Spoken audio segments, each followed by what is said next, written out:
tudo bem? Meu nome é Marcelo Magalhães, eu sou neurocirurgião e hoje eu vou estar falando aqui para vocês um pouco sobre os sintomas mais comuns da doença de Parkinson, a doença de Parkinson típica mesmo. Muito bem, então o paciente com doença de Parkinson, ele geralmente, quando a gente fala a forma clássica da doença, ele vai ter 3 sintomas cardinais, são sintomas importantes para fazer o diagnóstico, que o diagnóstico ele é feito através do exame físico do paciente, e anamnese do paciente. Então o paciente vai ter um tremor, que é um tremor de repouso, quando o paciente, ele, especialmente está com o membro parado, ele vai ter um sintoma geralmente assimétrico, começa numa parte, um lado só do corpo, a doença tem essa característica. Então o paciente ele tem parece que está contando dinheiro, contando moeda, é bem típico, que tem já ir evoluindo, no hemicorpo, quer dizer, começa, por exemplo, do lado esquerdo, começou do lado esquerdo, está bem avançado do lado esquerdo, começa a comprometer o lado direito. Então esse tremor ele tende a ser assimétrico, ele vai começar de forma sempre de um lado do corpo. Outra característica também, o paciente vai desenvolver uma certa rigidez. Então lá no exame físico, quando a gente faz um movimento passivo do braço do paciente, a gente vai ver o sinal da roda denteada. Fica parecendo que tem um movimento de uma roda denteada, que é cogwheel sign em inglês.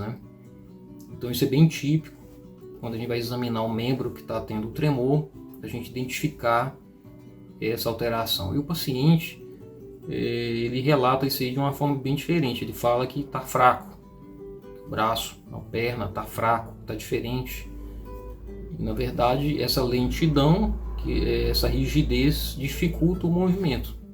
Então ele perde agilidade naquele membro que já está desenvolvendo esse tremor de repouso. Outro ponto, além dessa espasticidade em roda denteada, que é o nome certo, disso, o paciente vai ter uma lentidão do movimento. E o termo médico que a gente utiliza para isso, o termo neurológico, é bradicinesia, tem uma lentidão. Então ele não consegue ter aquela agilidade de antes. Então, ele vai fazer um movimento, ele vai caminhar, tudo fica mais lento. Então o paciente com Parkinson, claro que eu estou sendo bem genérico aqui, ele vai ter a marcha alterada, Então isso aí vai dificultar ele andar com velocidade, vai diminuir o ritmo do passo para ele comer, para ele se alimentar, então vai demorar mais. Então tem essas 3 características. Então o paciente tem o tremor, que é assimétrico, um tremor de repouso, quando ele está parado, fica parecendo que está contando moeda, contando dinheiro, tem esse aspecto, esse sinal. Ele tem uma rigidez também. Você vai fazer o exame físico, a gente vai notar que o braço, a perna do lado afetado está mais duro ao movimento passivo do que o lado que não é afetado. E além do mais, uma lentidão do movimento, que a gente fala bradicinesia. Existem mais sintomas e sinais, vamos falar outros aqui. Então vai ter uma marcha fechinante, o paciente vai andar, ele não levanta o pé muito, então fica parecendo que está arrastando o pé no chão. Isso é uma característica também. Outra, o lado que eu falei para vocês que tem o tremor, já começou o tremor, esse lado durante a marcha, o braço ele é grudado no corpo. Então você vai olhar o paciente caminhando, que a gente faz essa avaliação no consultório, você vai ver que o braço do lado afetado ele não mexe, não tem aquele balanço passivo que a gente tem durante a marcha. Então o lado afetado não mexe. Isso é uma característica. Outra, há uma inclinação do corpo para frente, bem típica do paciente com Parkinson.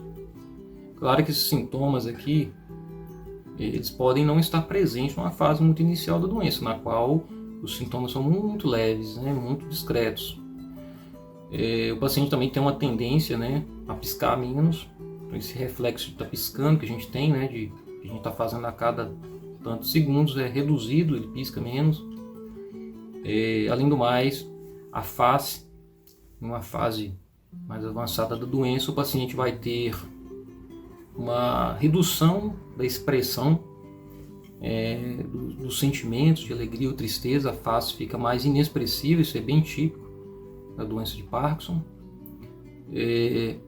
A voz também, existem alterações, no caso da voz, a voz vai ficar mais lenta, a dicção fica um pouco mais comprometida e rouca.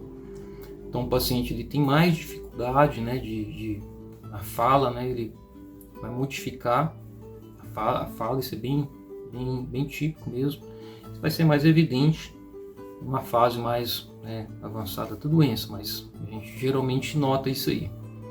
Em relação a algumas funções domésticas, por exemplo, o paciente escrever, ele vai ter realmente um tremor, né, por causa do comprometimento motor, mas há uma redução do tamanho da letra, então vai ter uma micrografia, então a letra tende a ficar cada vez menorzinha, né, vai ficando miudinha mesmo, pequenininha. Isso é uma característica bem típica da doença. Existem outros sinais que podem estar presentes numa porcentagem dos pacientes, mas não é regra. Mas a gente tem alterações do âmbito do intestino, né? Que a doença de Parkinson, conforme eu havia falado em outro vídeo, falando da fisiopatologia, ela atinge tanto o cérebro, mas quanto o sistema nervoso que controla a parte visceral, os órgãos do corpo, está fora lá do cérebro, está longe do cérebro, por exemplo. Então o paciente vai ter uma constipação, o intestino ele tende a ser mais lento, então a quantidade de idas ao banheiro para fazer as evacuações, por exemplo, podem ter algum tipo de alteração. Tem paciente que tem algum tipo de desautonomia, por exemplo, ele pode ter alterações do batimento do coração. Isso aí não é regra, né? Não é todos os pacientes, eu estou falando que pode ter uma porcentagem menor de pacientes que podem desenvolver esse tipo de coisa, né? Esse tipo de alteração, né? Esses pacientes também tendem a desenvolver, no caso da dermatite seborreica, se ele já tinha, tende a piorar um pouco, um aspecto dermatológico da doença, né? E numa fase muito adiantada da doença, o paciente começa a ficar, né, mais esquecido, né? Tem alterações cognitivas. Então é isso que eu queria falar para vocês, são alguns sintomas e sinais da doença, do modo da doença mesmo, a doença de Parkinson típica, que existem vários subtipos, né, vários tipos, né, de doença de Parkinson. São uma visão geral, né, para o leigo, a pessoa que está querendo conhecer, né, quais são os sintomas que o paciente poderia desenvolver. Então, isso aí que eu queria passar para vocês. Tudo de bom.